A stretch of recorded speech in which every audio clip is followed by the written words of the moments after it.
Videos అవి upload చేస్తూ ఉంటారు. మనం వాటిని చెక్ చేయడం అనమాట. అంటే రూల్స్ని వాళ్ళు బ్రేక్ చేస్తే మనం వాటిని రిమూవ్ చేయాలి. సింపుల్గా చెప్పాలంటే ఇంటర్నెట్ని సేఫ్గా మెయింటైన్ చేయడం.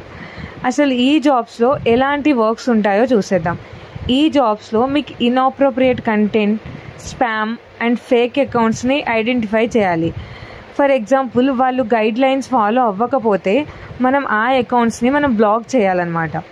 సో అండ్ ఈ జాబ్స్ వచ్చేసి గ్రాడ్యుయేషన్ కంప్లీట్ అయిన వాళ్ళకి ఎక్కువ ఛాన్సెస్ ఉంటాయి.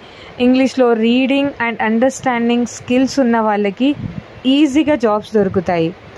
అండ్ కొన్ని కంపెనీస్ అయితే హిందీ అండ్ తెలుగు లాంగ్వేజ్ ఉన్నా కూడా ప్రిఫర్ చేస్తాయి. అండ్ ఎలాంటి కంపెనీస్ హైర్ చేసుకుంటుందో చూసేద్దాం. మేజర్గా అయితే Wipro, Accenture, TCS and Cognizant లాంటి ఎంఎన్సీస్ కంపెనీ కంటెంట్ మోడరేటర్గా ఎక్కువ హైర్ చేసుకుంటాయి. అలాగే యాపెన్, లయాన్ బ్రిడ్జ్ అండ్ టీడీసీఎక్స్ లాంటి ఇంటర్నేషనల్ కంపెనీస్ కూడా ఈ జాబ్స్కి ఎక్కువ ప్రిఫరెన్స్ ఇస్తుంది. సో శాలరీ వచ్చేసి ఎలా ఉంటుందంటే స్టార్టింగ్ శాలరీ వచ్చేసి 12,000 నుంచి 25,000 వరకు ఉంటుంది. మనకి ఎక్స్పీరియన్స్ కనుక ఉంటే మనం శాలరీ ఎక్కువ డిమాండ్ చేయొచ్చు.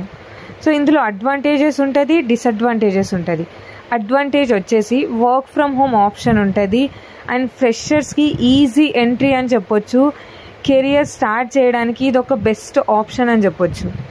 డిసడ్వాంటేజ్ ఏంటంటే నైట్ షిఫ్ట్స్ కూడా ఉంటాయి. అంటే